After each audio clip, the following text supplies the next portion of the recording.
Coming up on Lawmakers. Governor Perdue comments on the closing of the Ford auto plant in Hapeville. Senator Sam Zamarripa offers another option for voter IDs. And former U.S. Senator Zell criticizes pro-choice groups. Those stories and more coming up next. This is Lawmakers, your source for all the news from under the Gold Dome. Here are your anchors, Gerald Bryant and Nwandi Lawson. Good evening, everyone. Also on Lawmakers tonight, Governor Perdue's plan to cut propane and natural gas tax in half passes the Senate. And Senate Democrats oppose a Republican redistricting plan in Clark County. But our lead story tonight, the closing of the Ford plant in Hapeville.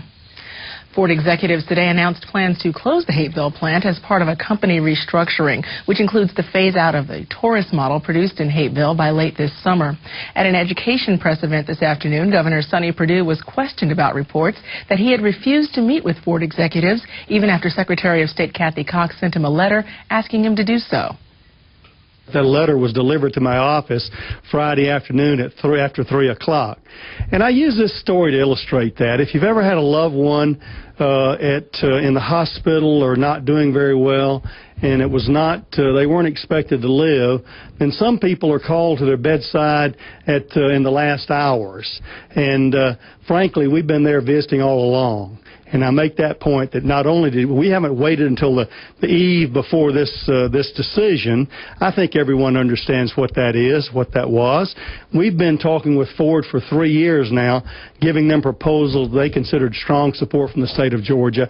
It's unfortunate that they've had to make these tough business decisions. I regret it for the employees. I want to say to those employees here in the Atlanta area, Ford acknowledged us. This is one of the most productive workforces, and that even makes me feel even more that this was just almost unavoidable from Ford's perspective and had to do with the life cycle of a product. There's nothing wrong with the employees. There's nothing wrong with the plant. There's nothing wrong with the state. There's nothing wrong except we had the unfortunate timing of being at the end of a production cycle where there needed to be a reinvestment to create another vehicle.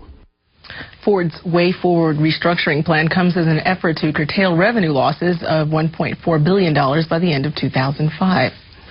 Senator Sam Zamarripa held a press conference this morning urging Governor Perdue to authorize the use of mobile units to help issue voter IDs for senior citizens and people with disabilities. He says the governor must issue an executive order because he believes the Senate will agree to House changes on Senate Bill 84 tomorrow. Lawmakers David Zell joins us live with the details. David. Well, Senator Zamarripa brought a group of people representing a few Atlanta nursing homes who say they find this new voter ID bill confusing and believe educating and the availability of these mobile ID units could help clarify some of the changes.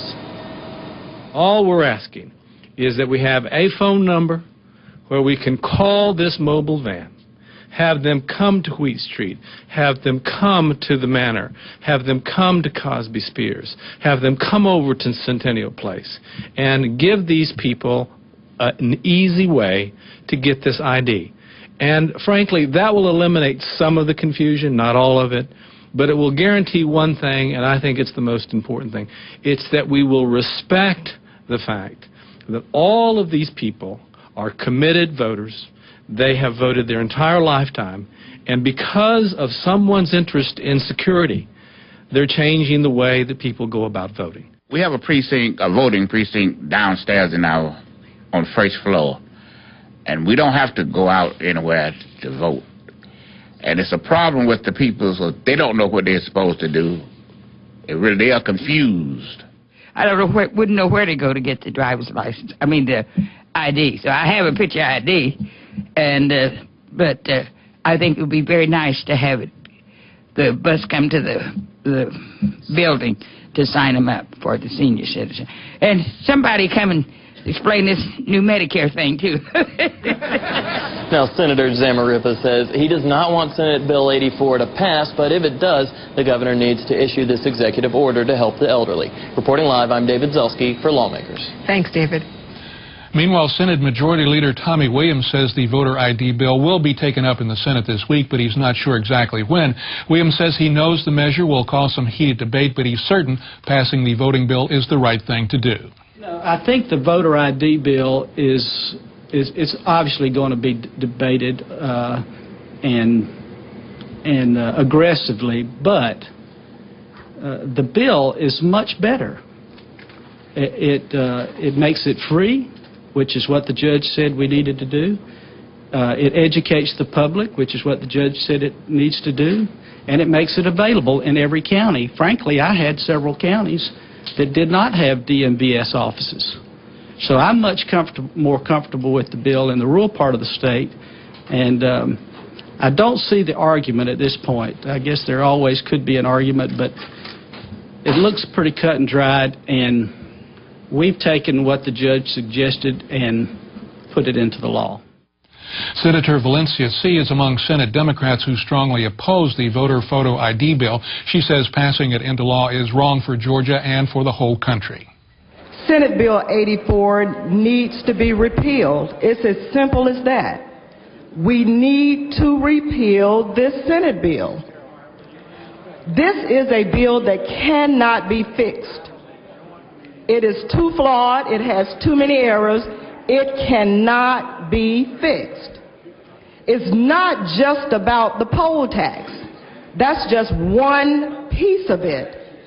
The main issue to this bill, in my opinion, is that we are limiting the number of IDs that one can use in order to vote.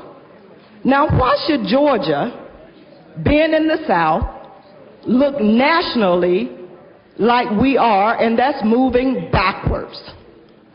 We are telling the people of Georgia, the states, we cannot go from 17 pieces of ID down to 6 or 7 without knowingly know we are disenfranchising voters. We must repeal this law. We must not even debate it. And I know it's coming over. And I know you got the votes to pass it, but it's wrong. It's wrong for Georgia, and it's wrong for the nation. Again, a vote on the photo ID bill could come as early as tomorrow. Well, the Senate today passed Governor Perdue's natural gas sales tax cut. Senator Mitch Seabaugh moved to engross the bill, meaning no amendments would be allowed. House Bill 970 is a tax bill, and we know what can happen with tax bills. This was a bill that was carefully looked at, and analysis was done to make sure that the benefit of back to Georgians would be equal to the amount that the state has calculated to be a windfall that they will receive because of the higher prices due to the hurricane. And for that matter, Mr. President, we're going to move to engross this bill so that we can just make this a very clean bill and get it through and get it on the governor's desk for the betterment of the people in Georgia. Now, a few years ago, we deregulated natural gas. Then we came back and we tried to fix it. But it's not fixed. So if we can do that, you can just add a line that said the Gas Deregulation Act of whatever year is hereby repealed. The motion to engross passed, but Lieutenant Governor Mark Taylor was critical of the move, saying it meant many Georgians would have no say in the matter. Motion to engross silences the 150,000 people who sent you to serve in the state Senate. Their voices will not be heard today. On the motion to engross, the yeas are 33 and the nays are 20. House Bill 970 has been engrossed. Chair recognizes the Senator of the 28th District to speak to his perfect legislation. Thank you, Mr. President. On behalf of the governor, I'll take that as a compliment. On December 19, 2005, Governor Perdue signed an executive order that reduced the sales tax for residents on natural gas and propane from 4% to 2%. This reduction is for 3 billing periods for natural gas before April 30, 2006 and for propane deliveries made before March 31, 2006.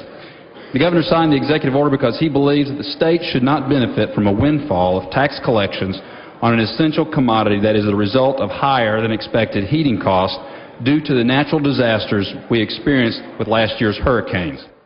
The sales tax cut passed with only 3 dissenting votes, but Senator Regina Thomas, a longtime opponent of natural gas deregulation, said the gas tax cut would have no effect on prices and that the real answer to high natural gas prices is state regulation.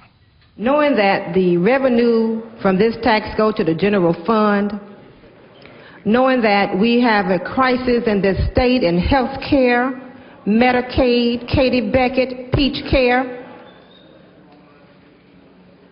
Why would we want to lose that kind of money, revenue for the state, where we could put it in services? Now, those of you who were here when we had the deregulation of natural gas, and those of us who voted for it, we can't fix it like this. The only way we can fix it is to re-regulate this industry of natural gas.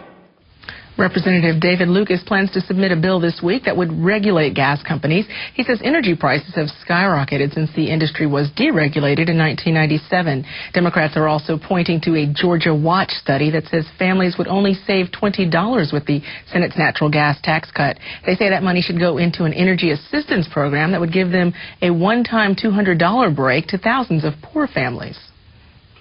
We are in a crisis in Georgia, and the governor's bill for a measly 2% sales tax relief is not an adequate answer to the question. I think that it's a step in the right direction, but it's just one small step, and we can do a lot more than what we're doing right now. That Georgia Watch study says 90,000 families would get relief if the tax cut were redirected to the Energy Assistance Program. Democrats are also pushing for a statewide energy plan to reduce energy costs. This week marks the 32nd anniversary of the Supreme Court's Roe v. Wade decision, and the issue is still contentious. Today, pro-life groups rallied on the steps of the state capitol in support of legislation that would change access to abortions. Lawmakers Jesse Freeman is standing by live at the Capitol with more on that story. Jesse. Well, Gerald, Senate Bill 429 is sponsored by Senator Nancy Schaefer, and it would require abortion clinics to perform an ultrasound for any woman seeking the procedure. Pro-life groups say requiring this step will reduce the number of abortions performed in the state. SB 429 was the primary piece of legislation the activists promoted at today's rally. Hundreds of pro-life supporters braved the rain today to hear Governor Sonny Perdue and former U.S. Senator Zell Miller. We're too few in number because too many of our babies have been killed. Over 47 million murdered since Roe v. Wade. Miller voiced his support for the Senate bill that would require women seeking abortions to have ultrasounds. We should enthusiastically support Senator Nancy Schaefer's Senate Bill 429 that would require before an abortion an ultrasound or sonogram examination of each unborn child, and then as a part of the informed consent, the mother be given an opportunity to view the image of her unborn child. Of course, some pro-choice groups would disagree. The women of Georgia don't need legislation like that. What women in Georgia need is greater access to prevention programs like the ones that we provide at Planned Parenthood. It's disappointing that Senator Miller, who as governor was a leader in supporting prevention initiatives like the ones we provide at Planned Parenthood, would choose this opportunity to misinform the public about our organization. Miller apologized for his former stance on abortion and lashed out at what he calls the industry of death. You know the groups, NARAL and NOW and ACLU and Planned Parenthood. You know what? When Katrina hit with all its tragic results, you know what Planned Parenthood's contribution was? Here in Georgia, they gave those refugees directions to the abortion clinic nearest them. We're disappointed that Senator Miller, who once was a friend of Planned Parenthood and supported the prevention initiatives that we provide, would again choose this day to denigrate and misinform.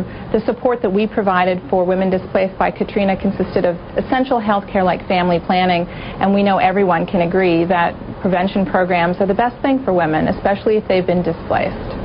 And Senator Zell Miller also told the crowd today that he changed his mind about the abortion issue after viewing ultrasound images of his great-grandchild. He says viewing those sorts of images will deter women from having the abortion procedure done. SB 429 has yet to come up for a vote in the Senate Health and Human Services Committee. Reporting live, I'm Jesse Freeman for Lawmakers. Thank you very much, Jesse. In other news, Athens-Clarke County Democratic leaders today blasted a Senate Republican plan to split Athens into 2 senatorial districts. Mayor Heidi Davison said many of her constituents see the proposed map as an attempt to silence their political voices. As mayor of Athens-Clarke County, I wish to express my strong opposition to SB 386 and any other proposal to split any part of our county into more than one single state Senate district.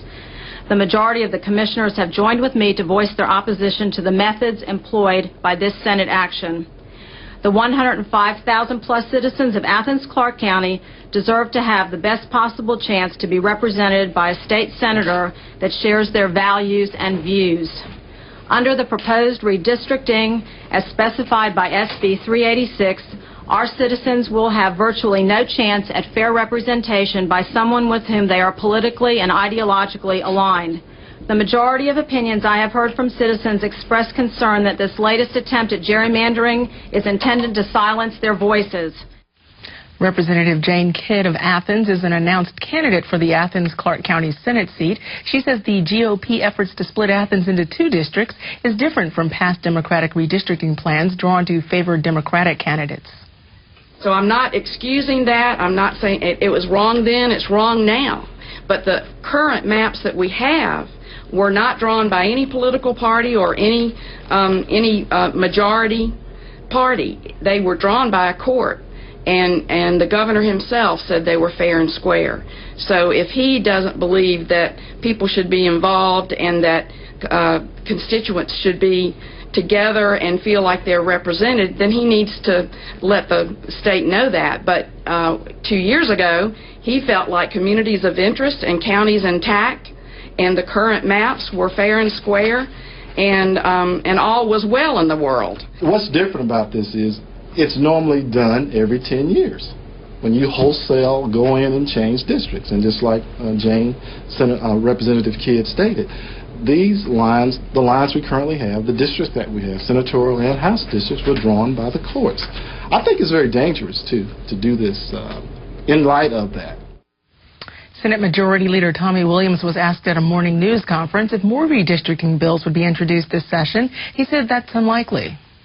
We asked that our members, if they had redistricting bills, and we sent a memo out to all members, Democrats and Republicans alike, that if they had changes they want to make, to have it in by the 20. And at this point in time, that's the only change we have on record. So what the House does, they had a deadline that was maybe the end of this week. You just have to check with the Speaker on that. But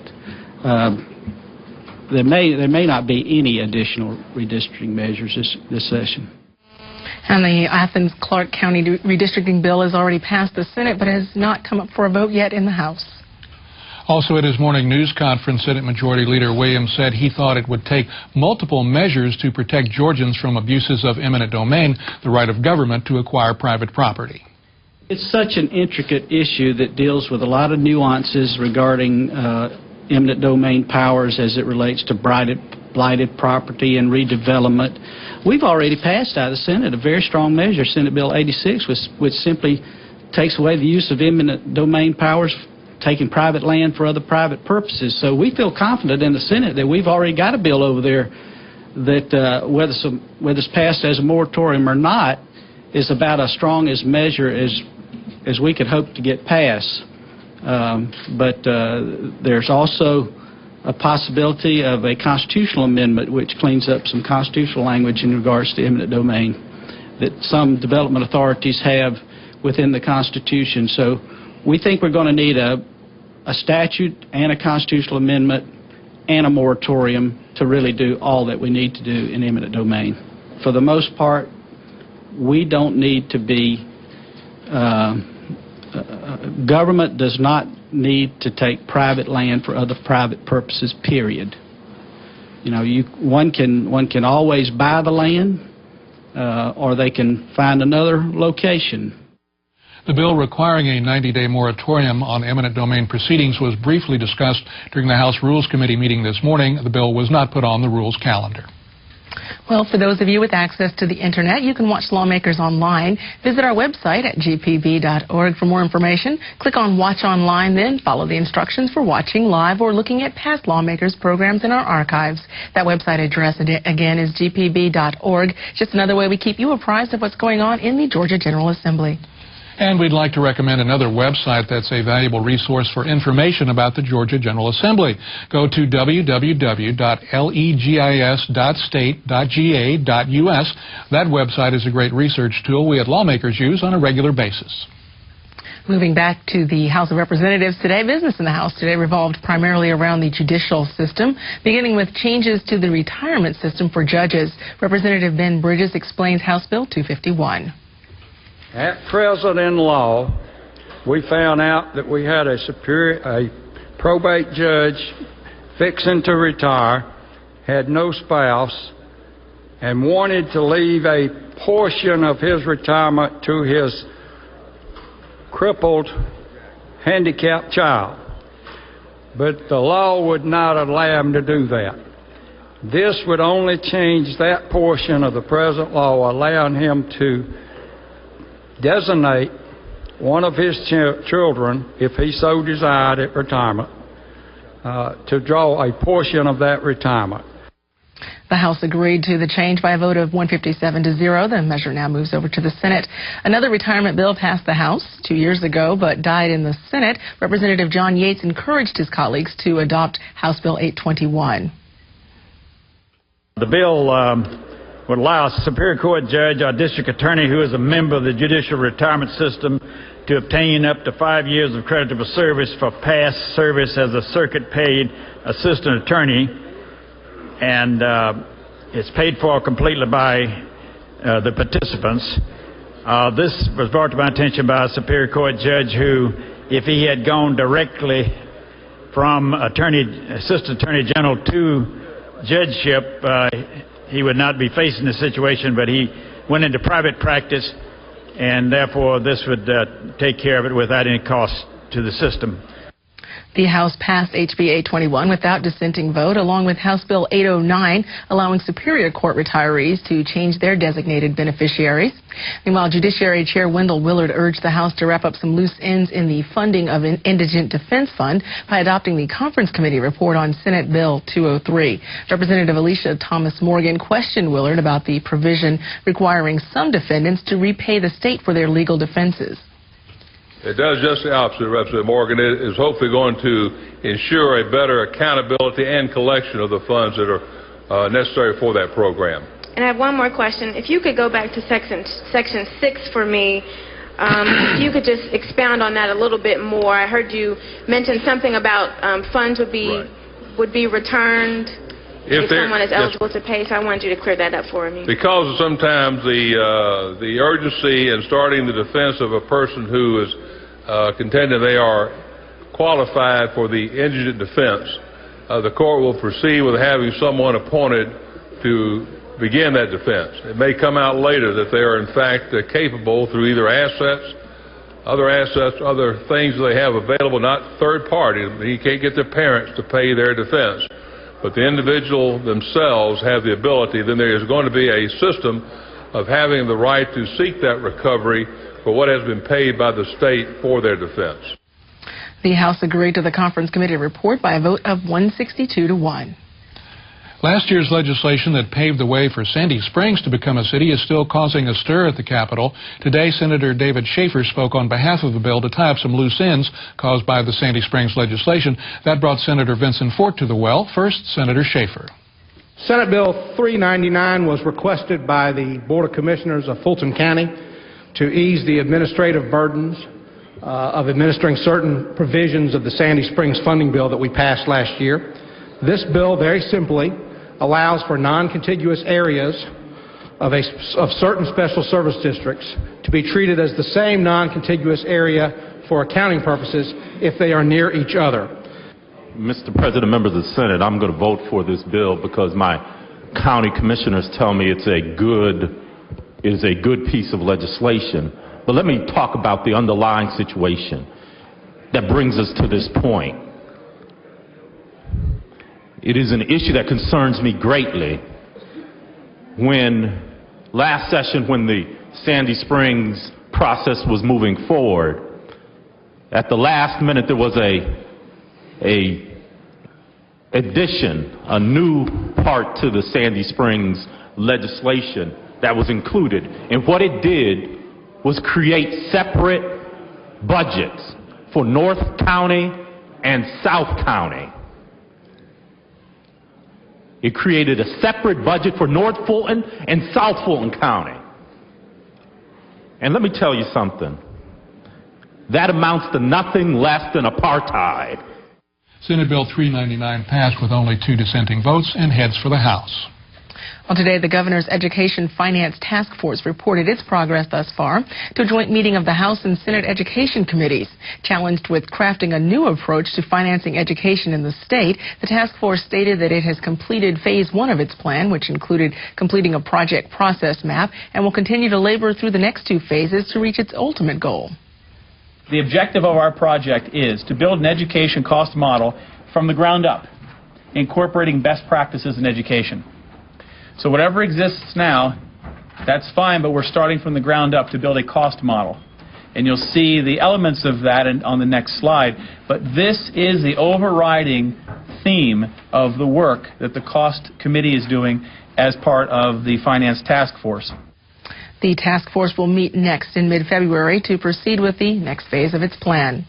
Well, in other education news, Governor Perdue joined Senator Johnny Isakson and U.S. Education Secretary Margaret Spellings at Gideon's Elementary School today to push for more science and math education in Georgia.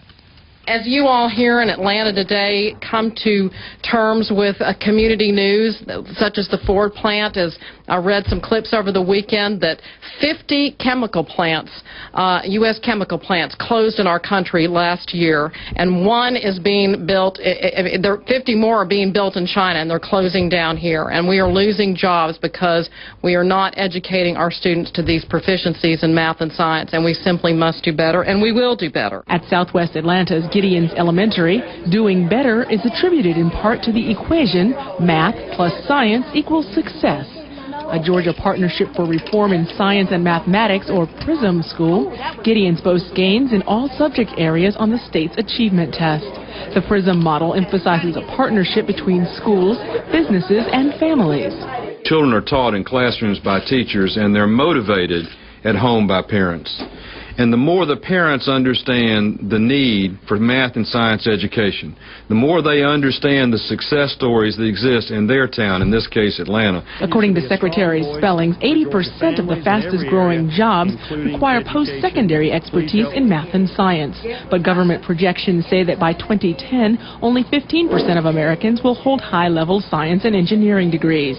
The U.S. Education Department is calling on states to help. Our ultimate goal is to prepare Gideon elementary students and every Georgia student to work, to learn, to compete in the 21st century global economy.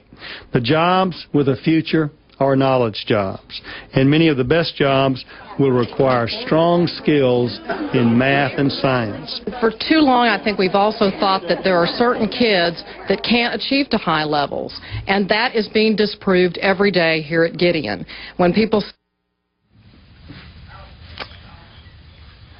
Well, coming up tomorrow on Lawmakers, the voter ID bill goes to the Senate floor, and the Georgia Council on Substance Abuse releases a plan to fight meth in Georgia. That's tomorrow night at 7 right here on Lawmakers. And that is our broadcast for this, the 6th legislative day of the Georgia General Assembly. I'm Gerald Bryant. And I'm Nwandi Lawson. Thanks for joining us. Good night.